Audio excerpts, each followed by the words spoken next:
주시는 하나님 말씀 함께 보시겠습니다. 자, 오늘 우리에게 주시는 하나님 말씀은 히브리서 11장 27절 말씀. 자, 우리 한 목소리를 합독하겠습니다. 시작. 믿음으로 애굽을 떠나 왕의 노함을 무서워하지 아니하고 곧 보이지 아니하는 자를 보는 것 같이 하여 참았으며. 아멘.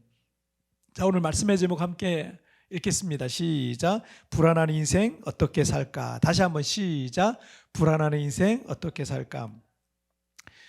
우리 그 처제가 좀 늦게 결혼을 해서 하나님의 은혜로 어렵게 이제 아들을 하나 낳았는데 이 아이가 이제 8살이 됐더라고요. 초등학교 1학년 이제 다니는데 한국은 그 물가도 그리고 뭐 집값도 뭐 너무 이제 많이 올라서 이제 외벌이로는 생활하기가 참 어려운 그런 환경이 됐습니다. 그래서 엄마 아빠가 다 이제 맞벌이를 해요. 이 아이의 아빠 엄마가 다 맞벌이를 하는데, 그래서 이 아이를 누가 돌보냐면 그 아버님이 돌보는 거죠. 그냥 80이 되신 이 할아버지가 매일 먼 거리를 운전해서 오고 가면서 이 아이가 어릴 때부터 이제 돌봐오셨어요. 근데 엄마 아빠가 이제 유치원에 이제 아침에 데려다 놓으면 할아버지가 오후에 픽업해서 오후에 이제 놀아주고 돌보시다가 엄마 아빠가 저녁에 퇴근하면 다시 이제 집으로 돌아가고, 아침이 되면 또다시 이런 일상이 계속 이제 반복이 되는 거예요. 이제 이 초등학교에 다니는 이 아이가 요즘 습관처럼 하는 말이 하나 있다고 그러더라고요. 그래서 들어보니까 이런 얘기예요. 오늘은 누가 나 데리러 올 거야? 오늘은 누가 나 돌봐줄 거야? 뭐 이런 얘기를 습관처럼 이렇게 한다는 거예요. 제가 그 말을 듣는데 혹시 이 아이 마음속에 그런 거예요. 혹시 오늘 아무도 나를 데리러 오지 않으면 어떡하지? 오늘 혹시 아무도 나를 돌봐줄 사람이 없으면 어떻게 하지? 하고 그럴 일은 없겠는데, 근데 이 아이 마음에는, 이 8살짜리 어린아이의 이 마음에는 그 불안한 마음이 있는 거예요. 아마도 지금 많은 맞벌이 가정의 아이들도 이런 불안한 마음을 그렇지 않은데도 말이죠, 이런 불안한 마음들을 경험하고 있지 않을까, 이런 생각이 듭니다. 이 코로나로 인해서 세부에서 3년간 머물다가 한국에 다녀오신 분들은 아시겠지만 이 수년 사이에 한 3, 4년 사이 물가와 집값이 어마어마하게 올랐어요. 정말 많이 올랐어요. 그래서 저도 지인을 통해 들었는데 몇 년 전에 몇 억을 주고 산 아파트가 있는데 이 아파트가 딱 2배가 됐대요. 3년 만에 딱 2배로 뛰었대요. 그러니 이 한국의 이 물가는요, 이제는 상상하지 못할 정도로 이제 높습니다. 전세를 찾아보기 힘들 정도로, 전세도 이제 얻기가 이제 힘들 정도로 전세가 이제 굉장히 높고요. 그런데 이게 오직 이 거주의 목적으로 집을 한 채 갖고 있는 사람들은요, 이 집값 오른 게 그렇게 반갑지도 않은 거예요. 왜냐면 이거 살아야 되니까. 어차피 다른 지역도 다 집값이 올랐기 때문에 내가 사는 집값이 올랐다는 것 자체는요, 물론 내가 사는 집 자체가 올랐다는 건 기분 좋은 일이 될 수 있겠지만 어차피 다른 것도 올랐잖아. 다른 데도 다 올랐잖아요. 그러니까 좋은데 그렇지 좋지 않은, 좋지만 뭔가 불안한 마음도 있는 그런 상황이다라고 할 수 있는 거죠. 그러니 요즘 대한민국의 청년들은요, 집을 산다는 걸 아예 포기하고 산대요. 그냥 아예 예전에는 10년, 15년 이렇게 해서 집을 살 계획을 잡았는데 요즘은 이거 월급 받아가지고 10년을 모으고 20년을 모아도 하나도 안 쓰고 모아도 집 사기가 어렵다, 이런 판단이 딱 쓰니까 아예 그냥 포기한 청년들이 월급 받아가지고 이제 소망이 보이지 않으니까, 월급 가지고는 소망이 안 보이니까 코인이라는 거 있잖아. 이 코인이라든지 주식 같은 걸로 인생 역전을 꿈꾸는 그 청년들이 굉장히 많아졌다 그래요. 아니면 어차피 내 생애에는 이건 불가능하니까 아예 집 사는 건 포기하고 번 돈 나 위해서 잘 쓰다 죽자, 이래가지고 그냥 저축 같은 건 안 하고요, 해외여행을 비롯해서 명품이라든지 외제차 구입 이런 거 사는데 월급을 다 소비하고 저축 같은 거 안 한대요. 그냥 다 쓰고 그냥 그렇게 산다 그러더라고요. 어린아이들이든 청년들이든, 그리고 장년 세대를 살아가고 있든 우리 인생 속에는 여러 가지 불안한 상황들이 사실은 언제든 전개될 수가 있어요. 우리나라 국민 중에 우울증으로 치료받는 사람들이 몇 명 정도 될 것 같습니까? 이 통계에 의하면 약 80만 명이 지금 우울증으로 치료받고 있어요. 엄청난 숫자입니다. 엄청난 숫자예요. 80만 명이 넘고 이 증가 추세는 매년마다 늘어나면 늘어났지 절대 줄지 않고 있는 그런 상황이라 그래요. 뭐 우리가 잘 알다시피 10수년 동안 OECD에서 자살률 1위가 우리나라예요. 이런 불명예를 우리가 안고 있기도 합니다.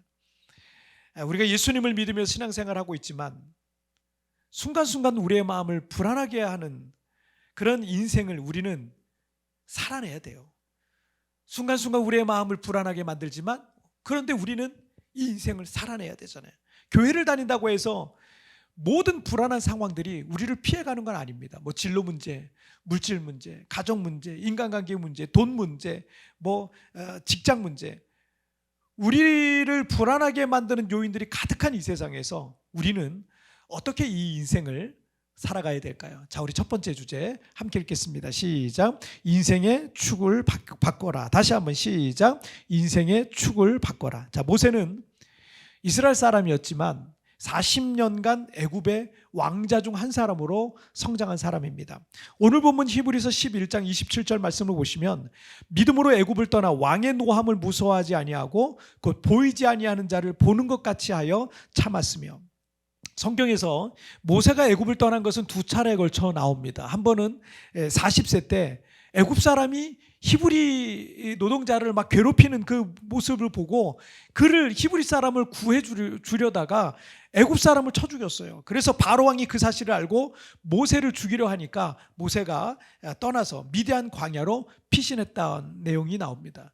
그리고 또 한 번은 40년 만에 애굽에서 돌아와서 이스라엘 사람들을 출애굽시켰을 때 그들과 함께 애굽을 떠난 일, 이렇게 두 차례 나오죠.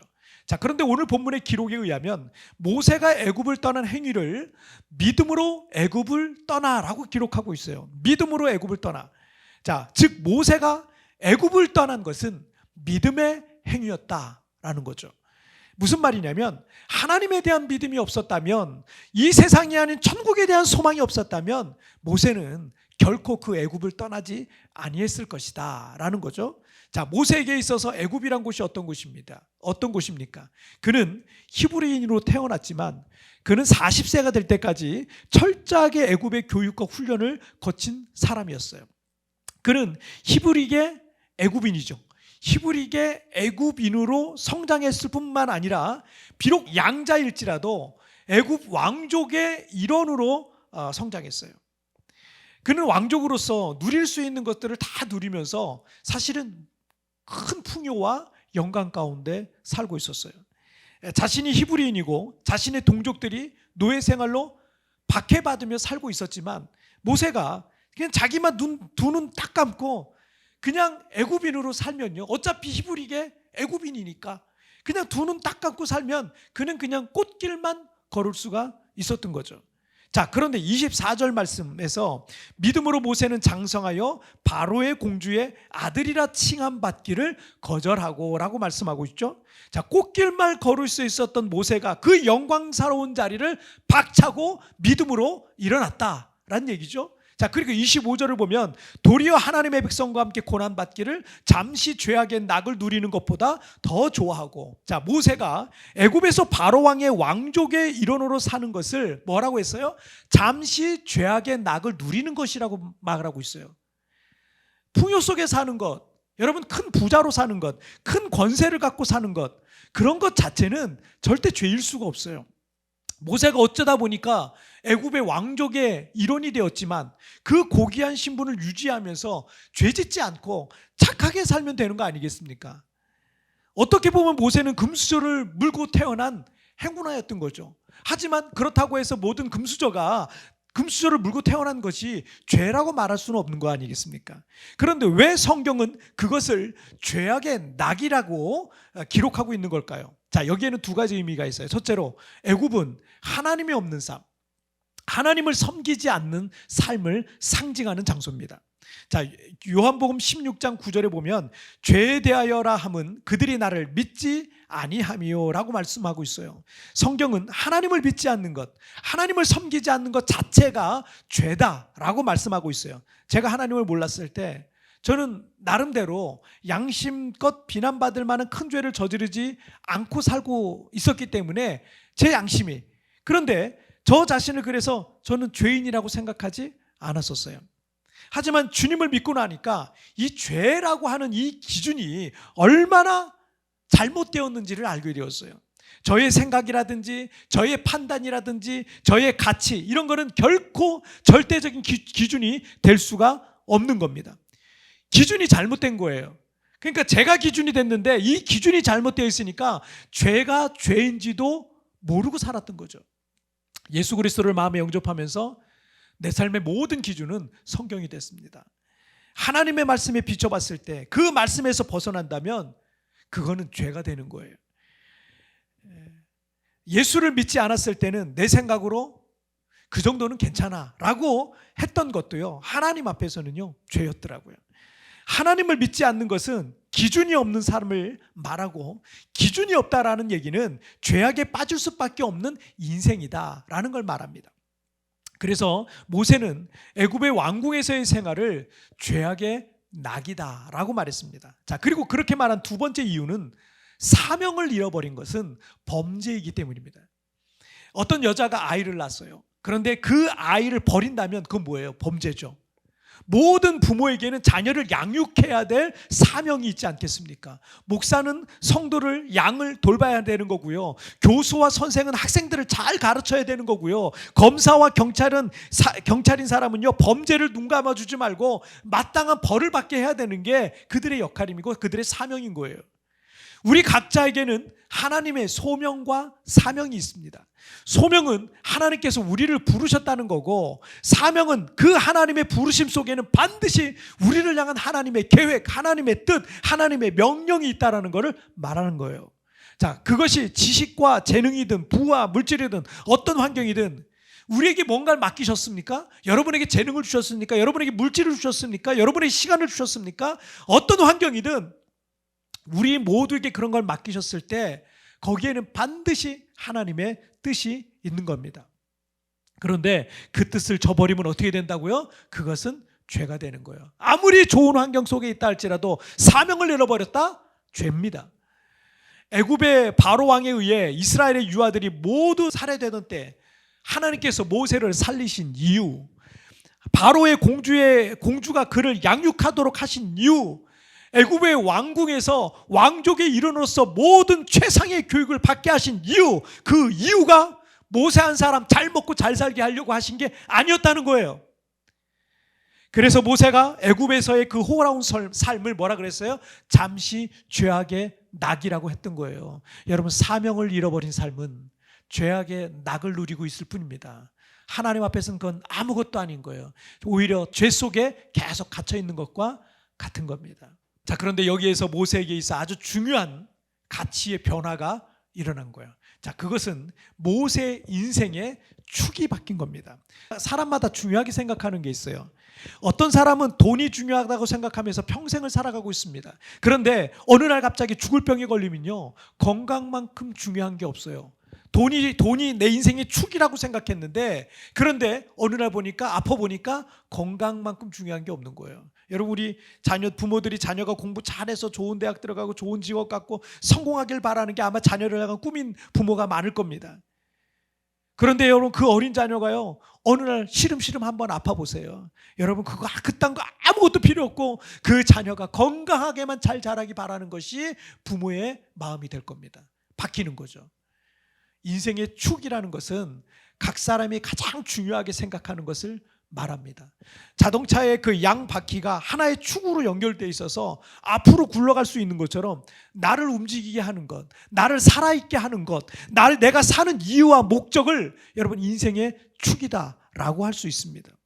과거 모세에게 있어서 인생의 축은 안전하고 풍요로운 애굽 왕족의 삶이었을 겁니다. 그런데 그가 그것을 잠시 죄악의 낙이라고 말한 것처럼 이 세상에서의 어떤 풍요와 성공도 여러분 일시적일 뿐이지 영원한 것은 아무것도 없어요. 얼마 전 이 루나와 테라라고 불리는 가상화폐가 99%가 폭락해가지고 휴지 조각이 되었다는 뉴스가 있었어요. 이 가상화폐는 한국의 일론 머스크라고 불리던 천재 청년이 만들었어요. 2년여 만에 시가총액 이게 얼마가 됐냐면 50조 원이 됐어요. 50조 원.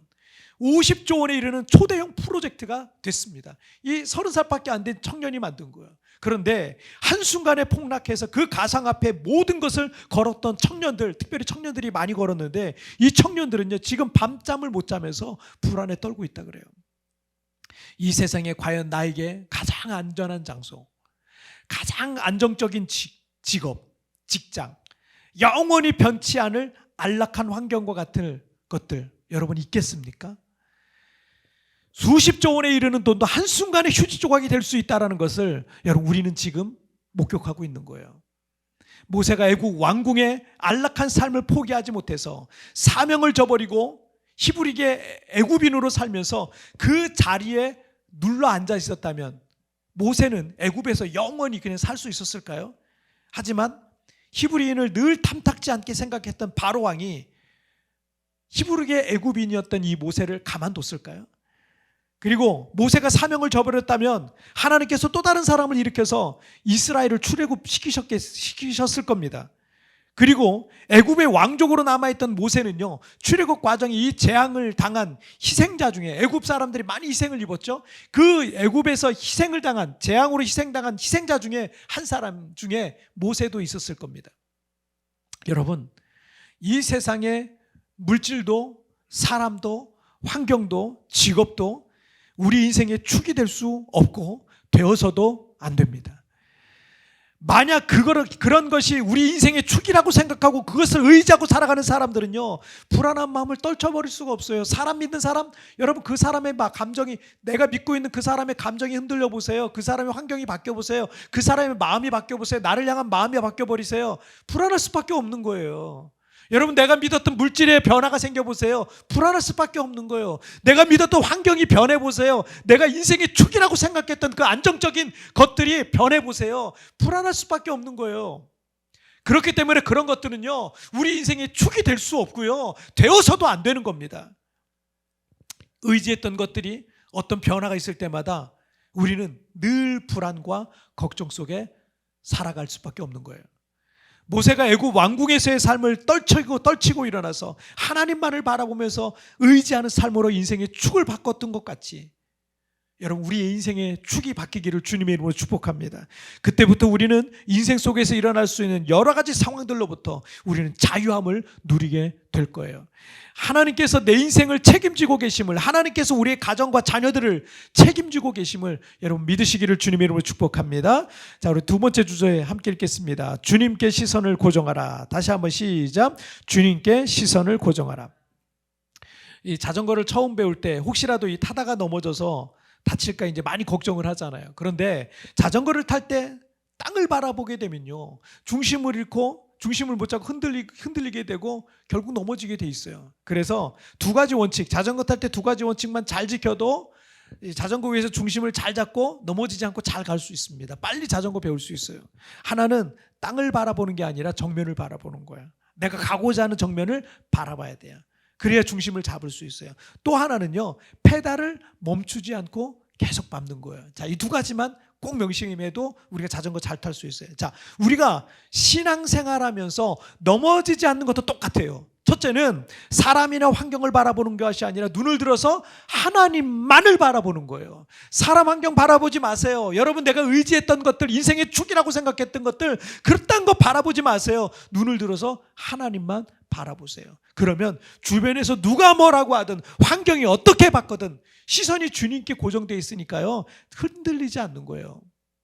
그리고 둘째는 뭐겠어요? 자전거 페달을 계속 밟듯이 기도를 쉬지 말아야 돼요. 예배를 쉬지 말아야 돼요. 성경 읽기를 쉬지 말고 믿음의 삶을 계속 이어나가야 되는 거예요.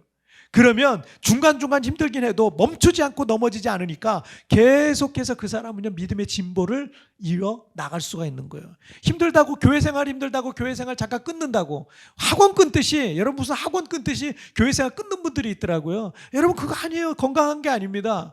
여러분 그렇게 하면요 믿음이 계속 성장할 수가 없어요. 어떻게든 붙어 있어야 되는 거예요. 어떻게든 신앙생활을 계속 이어갈 수 있도록 페달을 계속 밟으면 그 사람은 계속 발전하고 성장하고 그렇게 나아갈 수가 있는 거예요. 이렇게 사람의 눈은 무엇을 바라보느냐에 따라서 흔들려 넘어지기도 하고, 반대로 무엇을 바라보느냐에 따라서 중심을 잡고 바로 갈 수도 있는 거예요. 그러니까 사람의 눈을 통해 보여지는 것이 사람을 두렵게 만들기도 하고 사람을 더 강하고 담대하게 만들 수도 있다는 거예요. 사람이 무엇을 보고 어디를 보고 누구를 보느냐에 따라서 눈과 고개만 돌아가는 것이 아니라 마음도 움직이고 몸도 움직이게 돼 있어요. 그러니 사람의 시선이 뭐겠어요? 내가 보는 것은 관심이라 그래요. 관심. 그 관심의 심자가 마음 심자예요. 마음 심자. 내 마음이 있는 거죠. 그것은 여러분 한 사람의 인생을 완전히 바꾸어 놓게 될 겁니다. 시선을 잘 관리할 줄 아는 사람이 결국 자신의 인생도 잘 관리하게 되어 있는 거예요. 그래서 시선을 잘 관리해야 돼요. 그래야 자신의 인생을 관리할 수 있어요. 자, 오늘 보면 26절 말씀을 보시면 그리스도를 위하여 받는 수모를 애굽의 모든 보화보다 더 큰 재물로 여겼으니 이는 상주심을 바라봄이라. 자, 모세가 애굽의 모든 보화보다 더 큰 재물로 여긴 것이 그리스도를 위하여 받는 수모라고 말했습니다.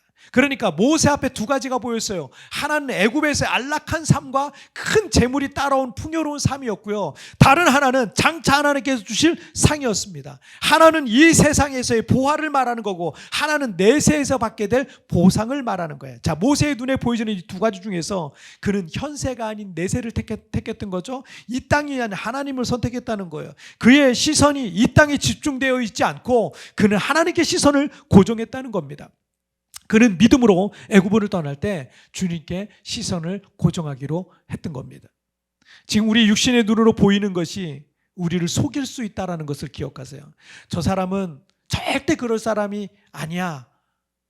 여러분, 그런 사람에게 속는 경우가 많잖아요. 여러분, 저 사람은 절대 그럴 사람이야 라고 하면서 속는 사람이 어디 있겠어요? 절대 그럴 사람으로 보이지 않았지만 그런 사람에게 속는 것이 사기당했다라고 얘기하는 거예요. 그래서 눈으로 보이는 것을 다 믿으면 안 됩니다. 때로는 믿음의 눈이 떠져야 돼요. 영의 눈으로 볼 수 있는 영적 시력이 우리에게 필요합니다. 작년에 그 오징어 게임이라는 드라마, 우리 한국 드라마가 전 세계적으로 흥행을 기록했잖아요. 456억이라는 큰 돈이 걸린 이 오징어 게임에 456명이 몰려들었어요. 결국 이 목숨을 건 이 게임을 통해서 결국 주인공 한 사람을 제외한 모든 사람들이 목숨을 잃는 것으로 끝나는 아주 씁쓸한 이 시대의 현실을 보여주는 그런 드라마 같았습니다. 시인이면서 유명한 영화 연출가이기도 한 시인인 유하 씨가 쓴 오징어라는 시가 있어요. 오징어. 시 제목이 오징어예요. 눈앞의 저빛, 찬란한 저빛. 그러나 저건 죽음이다. 의심하라. 모든 광명을. 깊은 밤에 이 강원도 동해 앞바다에 나가보잖아요. 그러면 이 환한 집어등을 켠 배들이요 길게 수평선에 늘어서 있는 것을 볼 수가 있습니다. 오징어들은 그 불빛을 보고 달려드는데 그러다가 어부들에게 잡혀서요 새벽에 시장에 내다 팔리게 되어 있는 거예요. 우리의 인생에는 수많은 유혹의 불빛이 우리를 비추기도 합니다. 그 광명은 우리를 그리로 끌어들이기 위해서 더 밝은 빛으로 여기에 너의 행복이 있다고, 여기에 너의 성공이 있다고 유혹합니다. 그러나 그 불빛은 우리를 파멸할지도 모릅니다. 유아 시인의 시같이 의심하라 모든 광명을. 우리는 지금 무엇을 바라보고 있습니까? 순간순간 여러분이 불안함을 느끼고 있는 이유는 무엇입니까? 무엇을 바라보면서 우리는 흔들리고 있는 겁니까? 자전거 배울 때처럼 땅만 바라보다가 중심을 잃고 넘어질 수 있다는 것을 기억하세요. 이 땅이 아닌 주님께 시선을 고정하십시오. 그리고 믿음의 페달을 힘차게 밟으시길 바랍니다. 하나님께서 우리를 생명의 길로 이끌어 가실 겁니다. 모든 불안함은 사라지고 하늘의 평안과 기쁨과 확신 속에서 우리에게 주어진 인생을 우리는 승리하며 살아내게 될 줄 믿습니다. 자, 오늘 말씀 두 가지 나눴죠. 불안한 인생 어떻게 살까? 자, 두 가지 읽겠습니다. 시작. 인생의 축을 바꿔라. 주님께 시선을 고정하라. 다시 한번 시작. 인생의 축을 바꿔라. 주님께 시선을 고정하라.